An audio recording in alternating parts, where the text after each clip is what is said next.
కాబట్టి ఆ విధంగా జరిగినటువంటి పరిపాలనలో ఈరోజు మీరు ఎక్కడ కూడా ఏమీ లేకుండా అంతులేనటువంటి అవినీతి అక్రమాల తప్ప మరొకటి లేదు. డిఎస్సీని గురించి మాట్లాడుతున్నాం. డిఎస్సీకి మొన్న ఎంతమంది విద్యార్థులు, ఎంతమంది యువత, ఎంతమంది తల్లిదండ్రులు హాజరయ్యారో చూసాం. ఆ రోజు పాప అనేక మంది కాగితాలు ఎత్తుకొని సంచుల్లో అయ్యా మా బిడ్డకు అన్యాయం జరిగింది, మాకు అన్యాయం జరిగిందని చెప్పి పుంకాలుగా ఆ కార్యక్రమంలో పాల్గొని ఫిర్యాదులు అందజేశారు. ఆయనేమో నేను స్టాన్ఫోర్డ్లో చదువుకున్నాను, జగన్మోహన్ రెడ్డి గారితో నేను చర్చకు సిద్ధం. నువ్వు స్టాన్ఫోర్డ్లో ఏం చదివావు చూసాం. స్టాన్ఫోర్డ్లో నువ్వు యూనివర్సిటీలో చదవాలి, స్విమ్మింగ్ పూల్లో బయట నువ్వంతా బ్రహ్మాండంగా చదువుకొని వచ్చినటువంటి వాడు లోకేష్. ఆయన మళ్ళీ జగన్మోహన్ రెడ్డి గారిని అసలు నీ స్టాండర్డ్ ఏంది, నువ్వు ఎక్కడ చదువుకున్నావు, నువ్వు ఏ విధంగా చదువుకున్నావు ఏదో చెప్పాడు. ఆయనకి ఎక్కడో ఒకసారి ఒక బీజం పడిందంట. ఆ బీజం పడింది ఎక్కడ అనేటువంటిది చెప్తే కదా నీకు ఎక్కడ బీజం పడిందని. ఆయనకి 10వ తరగతిలో పడిందంట బీజం. అప్పుడు దాకా పడలేదు, నాకు 10వ తరగతిలో పడింది బీజం, నేను స్టాన్ఫోర్డ్కి వెళ్ళిపోయాను. ఆ బీజం నాకు స్టాన్ఫోర్డ్లో ఈత కులంలో జలకాలాటల్లో పాట పాడుకున్న దాకా పోయిందని చెప్పి చెప్పుకుంటున్నాడు. నీ అడిగేది ఏంది? నువ్వు చేసినటువంటి దగులుబాజీ పని మీద వివరణ ఇవ్వు. చేత అయితే సమాధానం చెప్పు, చేత కాకపోతే మూసుకొని కూర్చో. అంతేగాని ఆయన రమ్మను ఈయన రమ్మను, నీ దగ్గరికి నీ స్థాయి ఎంత, నీ శక్తి ఎంత, నీ స్తోమత ఎంత, విద్యా వ్యవస్థను గురించి ఏమి తెలిసి మాట్లాడుతున్నావు? మీ నాయన ముఖ్యమంత్రి కాబట్టి నీకు ఆ విద్యా వ్యవస్థకు సంబంధించినటువంటి దాంట్లో భ్రష్టు పట్టించాలని ఆలోచన ఉన్నావు. చంద్రబాబు నాయుడు నిన్ను భ్రష్టు పట్టించాలా, విద్యా వ్యవస్థను భ్రష్టు పట్టించాలని ఆ పోర్టుపోలే నీకు ఇచ్చినట్టుకున్నాడు.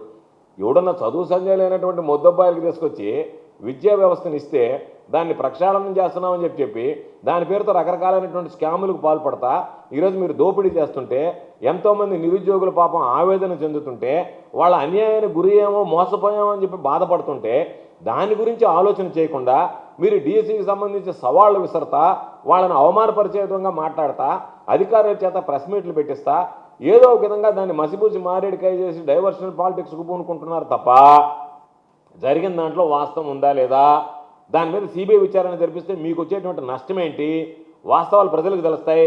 ఒకవేళ నిజంగా మీరు దోషులు కాదు, మీరు అక్రమాలకు పాల్పడలేదు, మీకు క్లీన్ చిట్ వస్తుంది.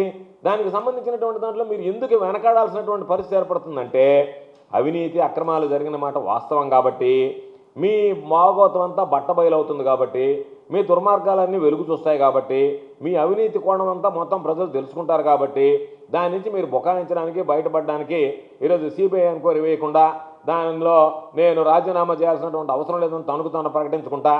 ఎందువల్ల నువ్వు రాజీనామా చేయవు? నీ హయాంలో ఫెయిల్యూర్ జరిగిందనేటువంటి వాస్తవాలు చెప్తున్నావు. ఆ వాస్తవాలకు నువ్వు సమాధానం చెప్పలేకపోతున్నావు. లోకేష్ జగన్మోహన్ రెడ్డి గారు రాబల్లే, మన నెల్లూరు శాసనమండలి సభ్యులుగా ఉన్నటువంటి మన పర్వతరెడ్డి చంద్రశేఖర్ రెడ్డి గారిని పంపిస్తాం. ఆయన అడిగిన ప్రశ్నలకు నువ్వు సమాధానం చెప్పగలిగితే నువ్వు విద్యాశాఖ మంత్రిగా కొనసాగడానికి అర్హుడివే.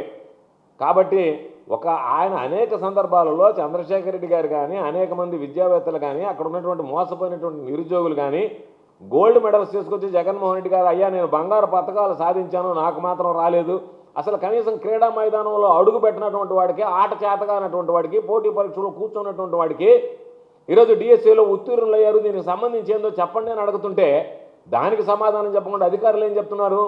మేము ప్రభుత్వ నియమ నిబంధనల ప్రకారమే ఎంపిక చేశాము అంటున్నారు. మేము అడిగేది ఏంది?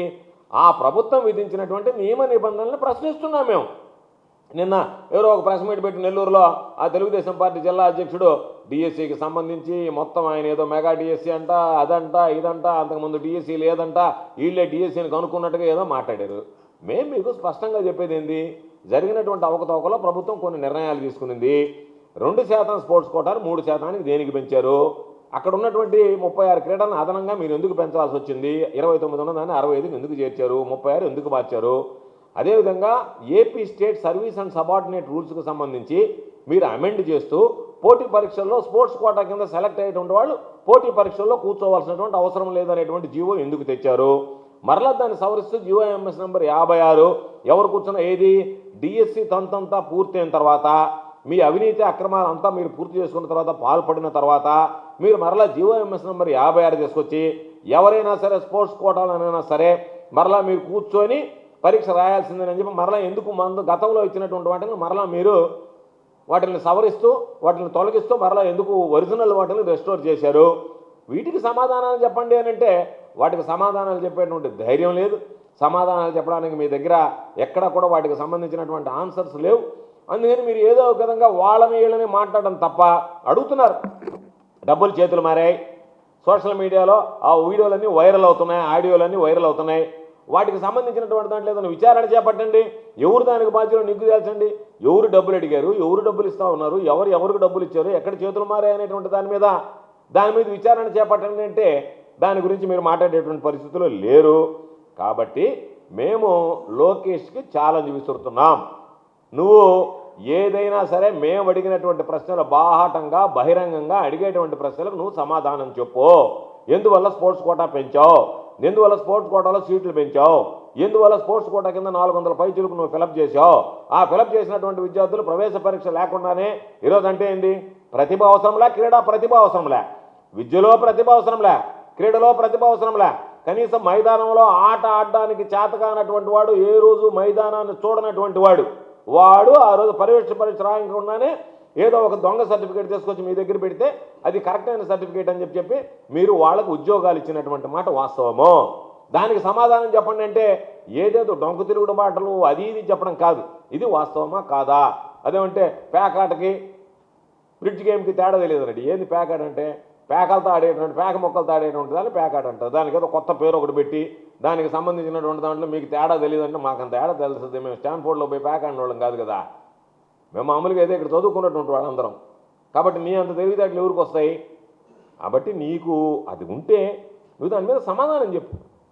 మేము అడిగేటువంటి ప్రశ్నలకు నువ్వు సమాధానం చెప్పు. మేము విశ్లేషణ ఛాలెంజ్ మీద నువ్వు మాట్లాడు. ఇదిగో ఇది అని చెప్పి ఇతిముద్దంగా సమాధానం చెప్పలేక, ఏమీ చెప్పలేక ఈరోజు మీరు జనాల దగ్గరికి పోయి ఒక సినిమా టైటిల్ లాగా 2 ఏళ్ల నమ్మకం, అభివృద్ధి, సంక్షేమం. చంద్రబాబు నాయుడిని జీవితంలో నమ్మేటువంటి వాడు ఎవడన్నా ఉంటాడు ఈ ప్రపంచంలో? ఈ ప్రపంచంలో అబద్ధానికి చొక్కా ప్యాంటు వేస్తే అది చంద్రబాబు అని పేరు పెట్టొచ్చే. నీ రూపమే అబద్ధానికి ప్రతిరూపమే. చంద్రబాబు అంటేనే అబద్ధాల మయమే. అటువంటిది మళ్ళీ 2 ఏళ్ల తర్వాత నమ్మకం అంట, అభివృద్ధి అంట, సంక్షేమం అంట, నీ బండ. కాబట్టి ఆ పరిస్థితుల్లో పాపం నేను ఏదో ఉంది సోమిరెడ్డి మొన్న కొట్టినటువంటి ముందు దిగినట్లే, కైపు దిగినట్లే.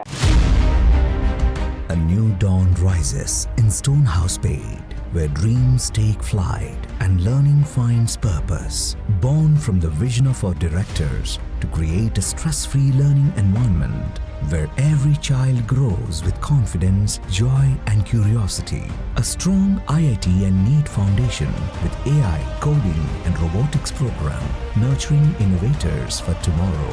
A holistic development with discipline, creativity, leadership, an education that shapes character beyond textbooks, an environment where learning is joyful, teachers are mentors, and every student's journey is stress-free. Viswasai Group of Schools, educating future-ready minds through stress-free education. Now open at Stonehouse Paid, playgroup to grade 7. A vision of stress-free education from the directors of Viswasai.